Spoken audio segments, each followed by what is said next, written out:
Welcome to our exploration of spherical trigonometry. While most of us are familiar with geometry on a flat piece of paper, the real world often requires us to measure angles and distances on curved surfaces. In this video, we will dive into the fascinating world of angles on spheres. Let us start by comparing the geometry we know with the geometry of a sphere. In standard Euclidean geometry on a flat surface, the angles of a triangle always add up to exactly 180 degrees. However, on a curved surface like a sphere, the rules change. Angles in a spherical triangle always sum to more than 180 degrees, and the shortest path between 2 points is a curve, not a straight line. To understand spherical geometry, we first need to define our lines. On a sphere, the equivalent of a straight line is called a great circle. This is a circle whose center matches the center of the sphere, dividing it into two equal halves. The equator is a perfect example. Other circles, like lines of latitude above or below the equator, are called small circles and do not represent the shortest path between points. A spherical triangle is formed when three great circles intersect on the surface of a sphere. Unlike planar triangles, where sides are measured in lengths like centimeters or inches, the sides of a spherical triangle are measured in angles, specifically degrees or radians. These angles correspond to the arc length from the center of the sphere. One of the most mind-bending properties of spherical triangles is the concept of spherical excess.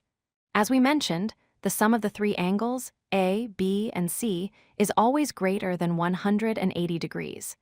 The difference is called the excess. In fact, it is possible to have a triangle with three 90-degree angles, summing to 270 degrees. Just as we have tools to solve flat triangles, we have formulas for spherical ones. The Spherical Law of Sines relates the sines of the angles to the sines of the opposite sides.